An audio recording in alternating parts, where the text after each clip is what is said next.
Hello, children. Are you ready for some cut up and kikiing? Are you ready for a gay old time? Well, I hope you are, because now it's time for Hey Qween with your host, Jonny McGovern.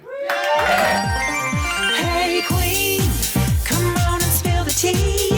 Hey Qween, it's just a good old-fashioned kiki. Hey Qween, we're cutting up with Jonny. Hey, hey, hey, hey, hey, hey Qween.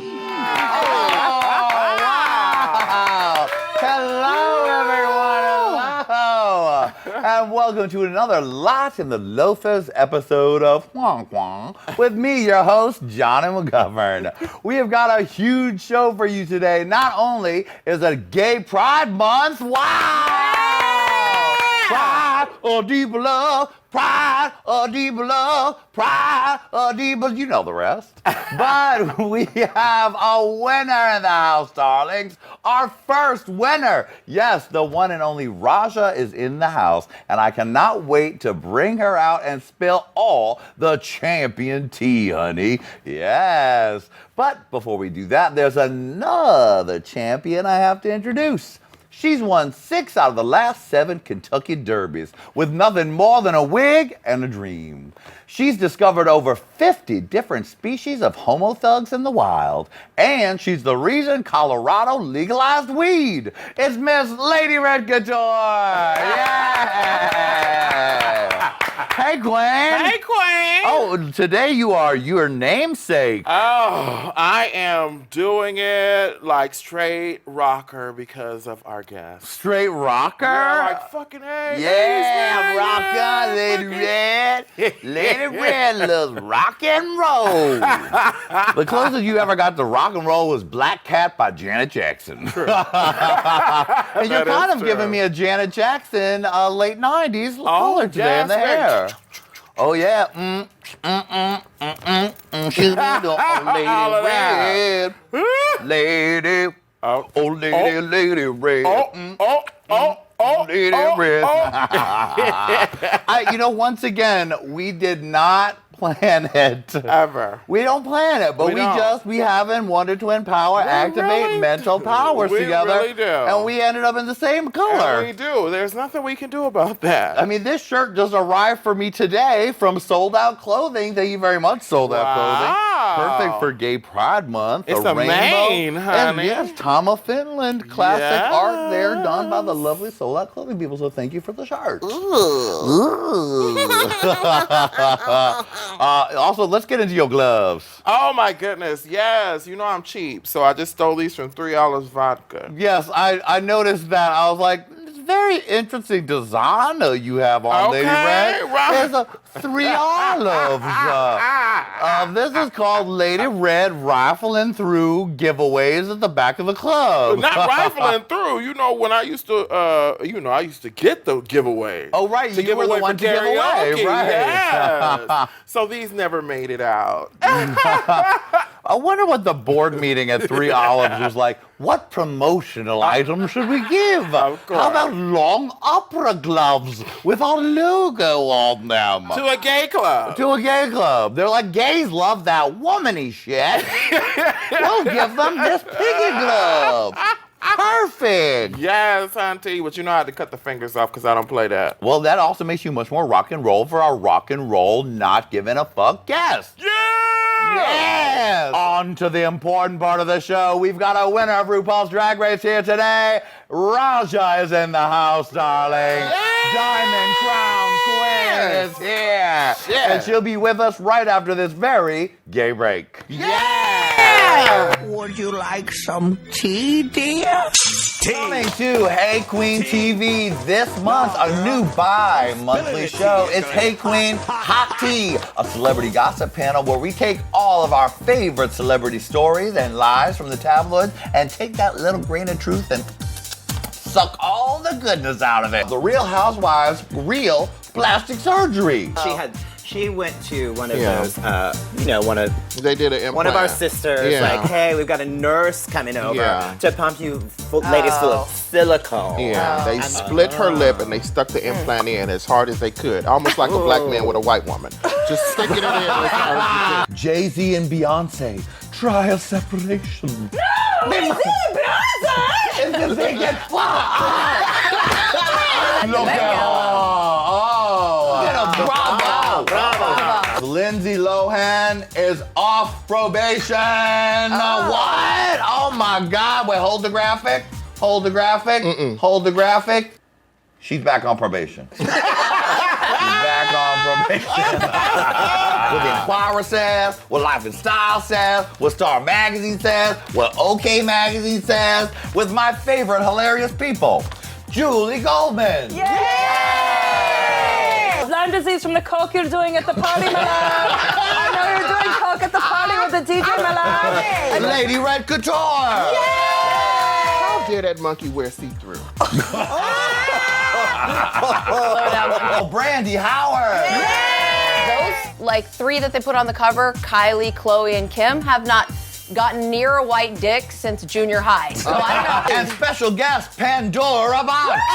They've never had homos on that show. They were just doing it for publicity. Oh, the Jizzlerette. That's what they call it. The Jizzler. Everybody just comes on her, and she's like, "Oh, do you love me yet?" Because the tea is, it's hot. Yes, honey. Shade That's that tea. That's that tea. I'm so sorry. Oh, but if you want the tea, honey, the total tea, girl. No O's, honey, the tea. Kanye will come with his boyfriend? I ain't sipping shit. Hey, Qween. Our guest today is a glitter hippie, an artist, a performer, a model, a muse, and the winner of RuPaul's Drag Race Season 3, here today, presented by Dragaholic. Bling-ling. It's Raja! Yeah! Look out! Oh, hey, Queen. Glitter hippie. Glitter hippie. Is that what they call me? That's what you called yourself in an interview, honey. Oh, Yes. well, I am a stoner hippie as well, so you forget.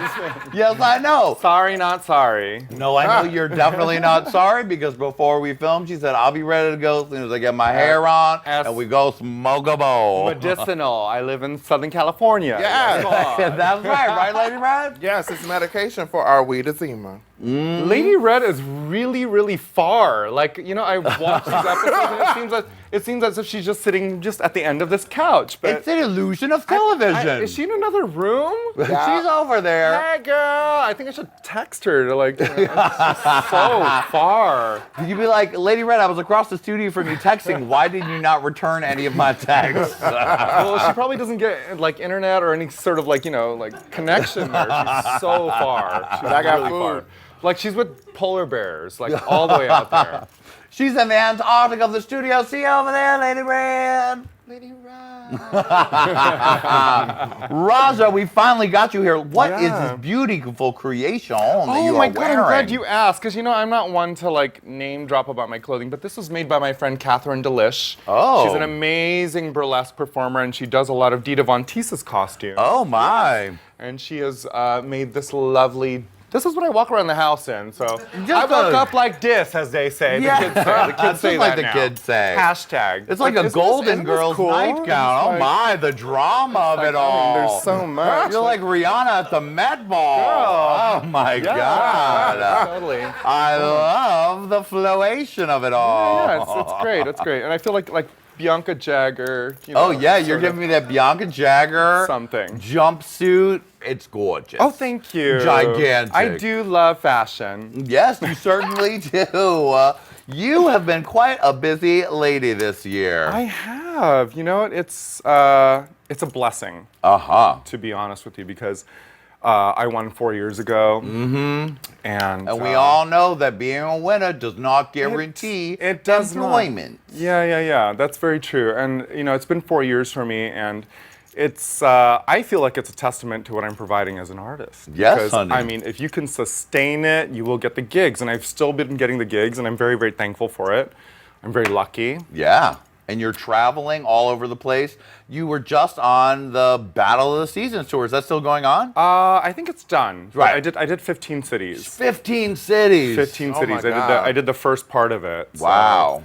And I've been on tour before, like on a bus, on a tour situation before, but it was On your really- own tour or on a celebrity's tour? No, on Adam Lambert's tour, on his Okay. first tour. Right. And that was really fun, but it was a little bit more luxurious. But if you're like 15 queens, there's 8 queens and 7 other like staff members or crew. Right. It was a little grueling, and we were traveling through the winter of North America. What kind of bus were y'all on? Like a Greyhound style bus? No. It was like an actual tour bus. There was like little tiered beds. Like the bunks. 4 bunk beds. Yeah, very much like coffins, like stacked coffins.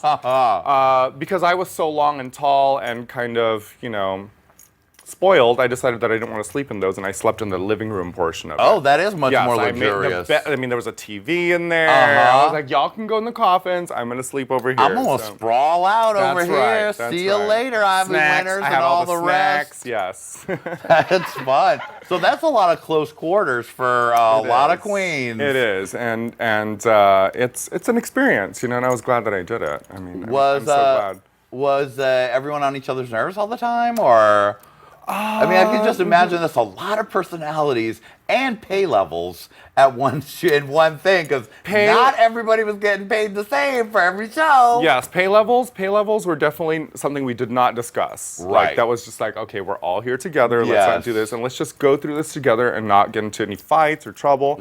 And because I was the older one and had kind of been through this sort of situation before, I was kind of like the more calm and quiet and zen of the group, Well, you are the Buddha of the group, and the Krishna of the group. I am really impressed by your set here. Look at it all. Look at it all, darling. Just paid for by the viewers of Hey Qween. Thank you very much at home for helping us bring it to the floor. Yes. I wanted to wear something green today because I do these Toot It and Boot It things like with World of Wonder, and I do these web series, but we're never allowed to wear anything green because we're in front of a green screen. Oh, right. So I was like, what could I wear that's green, because today's the first day where I don't have to be in front of a green screen. I know, because this is all real. And then I just came up with a neutral. So it's a beautiful neutral. It really is. Now you're on tour. You're all over the place. You have a bunch of stuff going on with World of Wonder. You guys do the fashion review. Yes. And that's you and Raven every week? It is weekly.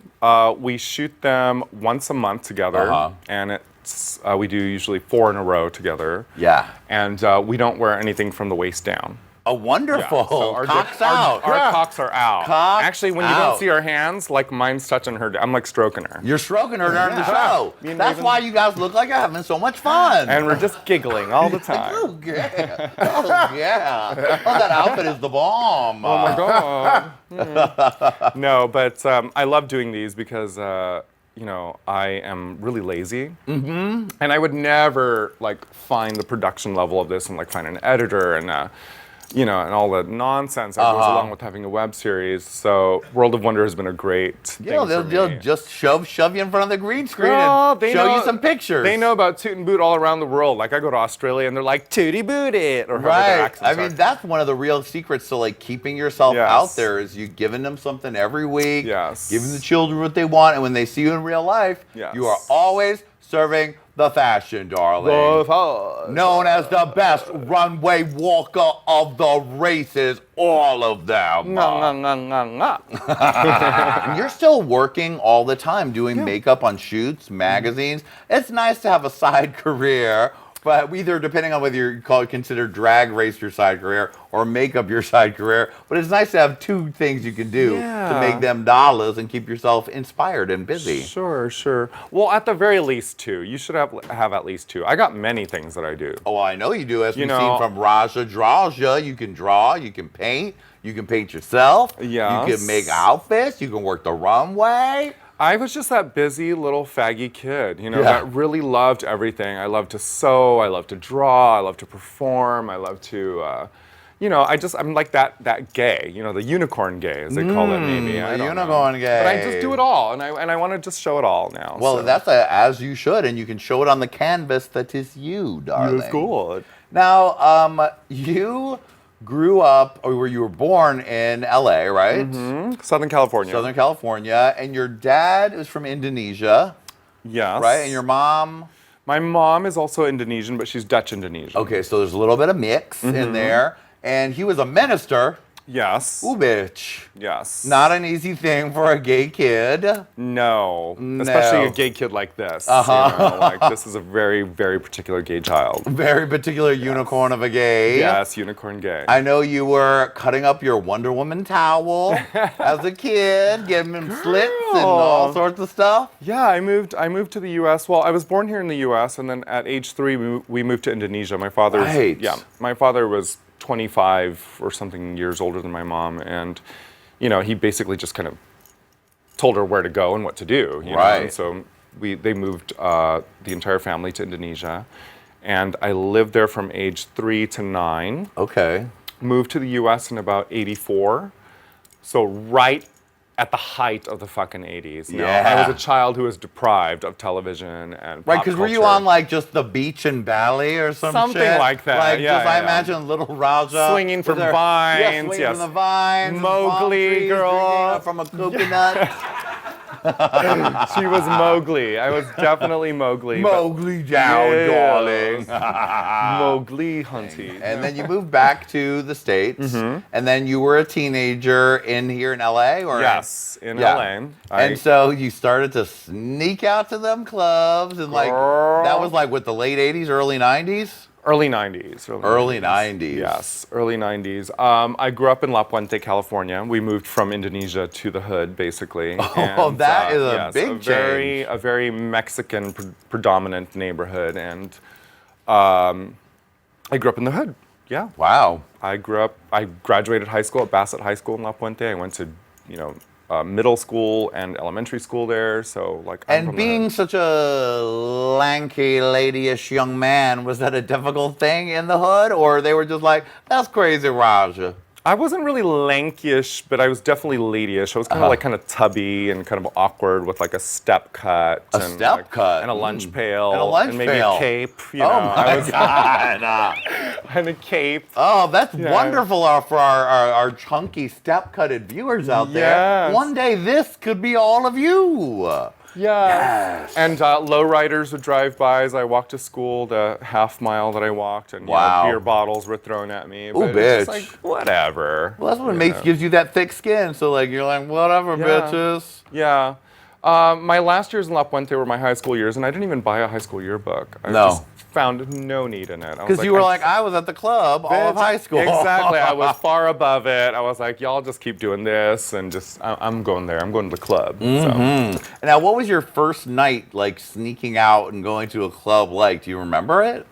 Oh, it was great. It was scary, and I'm sure my parents knew exactly what I was doing. But, it was great because I remember going to the Arena, which I think is closing down here in LA. But but that's like a big multi-room, and that was the era of big club. All the 90s wasn't just bar culture like it is now. It was like Ibiza, honey, everywhere. Yes. Big clubs, big lights, big productions. And Madonna and Lady Miss Kier of Delight would show up at Arena, and it was sort of like a 16 and over kind of situation. Okay. And at least for you it was. Well, yeah, that's a testimony to the fierceness, honey. Yes, honey. If you come with a fierce look, they won't check your ID. I was young, and if I showed you the photos, which I probably will one day, or I'll Throwback Thursday it one day, but, it started out a little rough. Okay, as it did for all of us. No one comes out looking perfect. Well, I think these days these kids do, there's Violet Chachki, who's 22 years old, and she's on fleek. She is on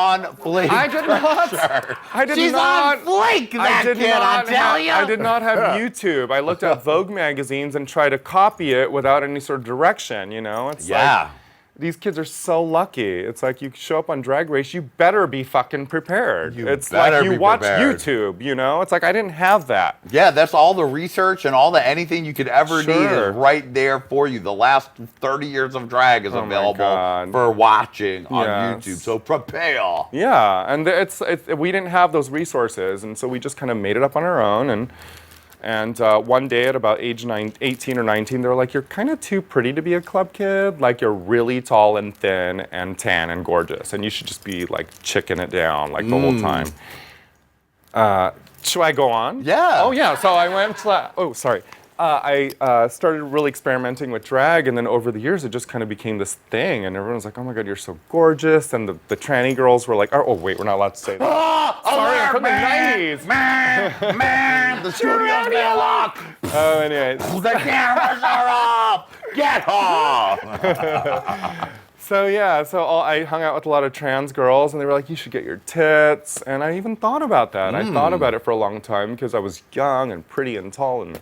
Right. And I even dated a man who was into trannies for about 6 years. Yeah, no, this was an interesting story. Yes. You were Raja'd up. Yeah. And you met this Russian, tough talking, like, come here, beautiful type of guy. Please, put it in me. Let me out. No, it was great. It was wonderful. And how old were you during that time? Not that long ago, actually. It was probably really? in my late. Well, I moved to LA at 25, so it was between 25 and 30, early 30s. So that's still you're still kind of figuring your shit out at that age. Yes. So that must have been very confusing / interesting. Right, and it sort of made me question my gender and my sexuality, and I really wanted to follow through with what he needed. And then finally one day I was just like, you know what? I like my dick. Yes. I like my dick, and I'm keeping my dick. And I'm tall, so it's proportioned to height and weight and foot size. Yeah. So you're like, I'm keeping my dick. See you later, Russian. I'm not into this. I can't be anyone's Barbie doll anymore. And it's a huge commitment. It's like you have to laser and you got to be done all the time for your crazy Russian bad boy, transgender-ish loving dick thief or whoever the hell he was. I just realized that I have this good balance of the two genders. I'm both male and female. I'm not just Raja and I'm not just Sutan. It is always the same entity and the same energy that keeps it going together. So it doesn't offend me when people call me Raja and I'm out of drag, and if I'm in drag and they call me Sutan. It's just two names. It's like having a nickname, So it's no big deal. It's the same person. I don't really feel like when I put this wig on, it's not really a wig. It's kind of just there's a track back here. Okay. Yeah. This is really my hair. Just beautiful. Just to make it fuller. I saw you brushing it out before the show. Right. But it doesn't matter if I have the wig on or the wig off. It's really the same. So you sort of started to really make your name, do you say in the late 90s here is when you really started to really get people to start knowing you in LA club culture? Yes, I'd say the mid to late 90s.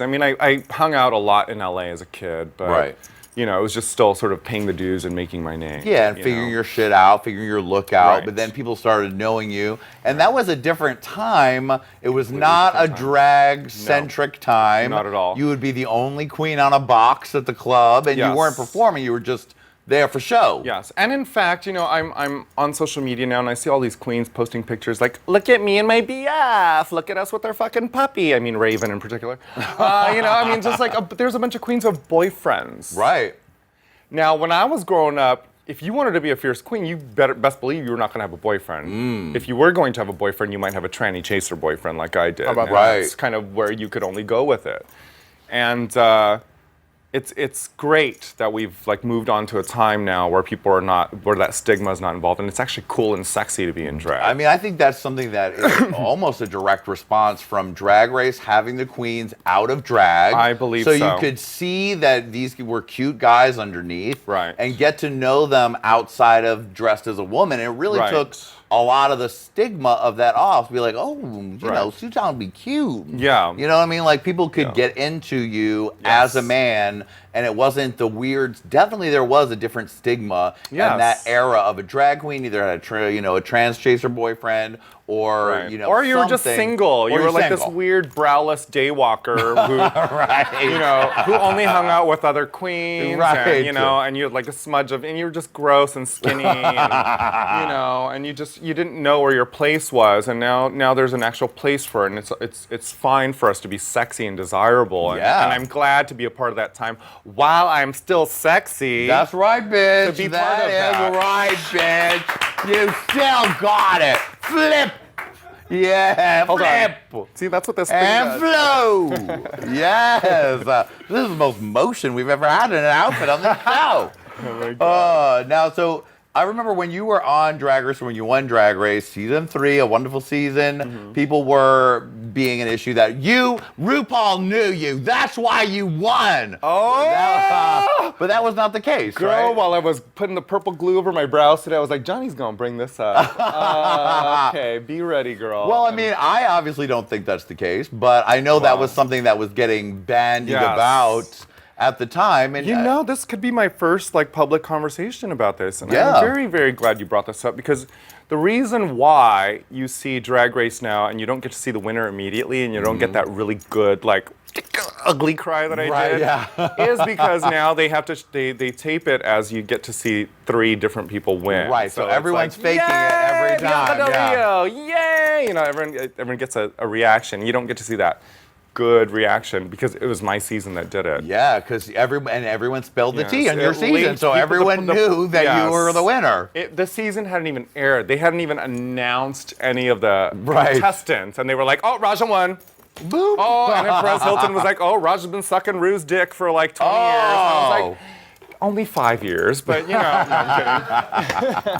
But you know, this is a good thing to talk about because at the time Rue was going through, I think, a bit of a lull in his career as well. Yeah, that was you know. definally a different This is when she was, period. you know, red hot and the devil, and she had like the black wig, and everyone was like, boo, you know. So it was that time. He was experimenting, and he was in between, you know, Peaks, Yeah, in yes. between peaks and moments, and so he was living here in LA, and his favorite thing to do was to go to every single drag show, and at that time there were very few. I worked at the Tranny Club at Peanuts, which no longer exists, and I worked on Right. Mondays and Fridays, and I was the only biological boy who didn't have tits, and I worked with all these trannies, and Rue loved the show. You know, and he would come, he would stand at the DJ booth, never tip us, but he would always be up there cheering. You know, he was like, he would watch it, and sometimes he would come and say hello to us backstage, and most times he would just leave. Right. So I was part of that movement. I was part of that time. The very few queens in Los Angeles, the place that Rue was living in at the time. So he was very familiar with the few queens that worked here. And he would support us at the Dream Girls Review, at Rage. He would come to every single he even showed up in Pasadena to this fucking place that Delta used to host, which was our only curtain was actually a bed sheet. It was a tiny bar. We got ready in the parking lot, and Rue would show up there. Wow. So that was our relationship. Rue was a friend. He was an acquaintance and someone that we really looked up to, but we were never, you know, I would never call him for money or like, you know, ask for Like, oh, Raja girl. oh, my I'm just not boyfriend feeling cheated it on today. me. Yeah, no, it I was don't like this beat that Matthew gave me today. I just don't know. exactly. That's So- not possible. right. And so Rue's definitely a force in our lives, and he even gave like clothes away. That I actually have roomie downs. Wow, roomie downs. I have some of Rue's Oh dresses. my God. Because he was just giving bags, away of clothes and stuff for us. Like, That's you know. amazing. Good. Now let's just take a look at your tattoos briefly sure. here. Some of these beautiful. Oh, I should have works. lotioned. Oh my God. they're Ooh, the lights will serve as your lotion. Yeah. They look gorgeous. Wonderful looks, darling. Ugh. Thanks. Raja, you look glamorous. You are glamorous. I'm so happy you made it to the show. I'm so happy to be here. I had such a good time. Can I just walk around your set? Really quick? I just want to see- You know, when Go ahead. When I watch Conan O'Brien or The Tonight Show, I always want to see what the backdrops All right, look well, like. 'cause I that's, just, here it is. Oh, that's, this is a that's that part. That's the projection screen. That's a real thing. It's not a green screen, everyone. I love the. I mean, I love Oh, that you look have at your I love. I'm gagging them really in the Oh, shadows. yes, look at that. Yes! Hey, Queen. Yes, that's like I'm really like impressed. a fragrance commercial or something. Yes. That's amazing. I love that it projected against my key. Oh, there's Yes. that roll again. Oh, look at her. Just do a big flip around before you sit down. Just one of really let it. these. Oh, I hit the lights. I love that you have a jib. That's I pretty- know, there's some that's- fancy that's shit. phenomenal. Oh, Raja, you've turned it so hard. You've turned it so fierce. Oh. Girl, you snatched your trophy on it. What does this mean? What do I win? You're the guest of the day. Oh my Don't look God, at it too thank closely. you. Yeah. And you've also won yourself a lap dance. Yeah. Oh, God. That's right. Oh. Sticking this up your ass. Get ready. Oh. He's been waiting all day to do Fuck them good, Raja. Treat them like your Russian boyfriend treated you. Oh, Oh, yeah. Oh. He broke the house. He broke it. Oh, my God. You know, I always say, Jonny McGovern, drag is provocative. Yes, it is. Lady Red, take us out with the Black Lady screaming, please. Hey Qween! Hey Qween! That was me here with this roller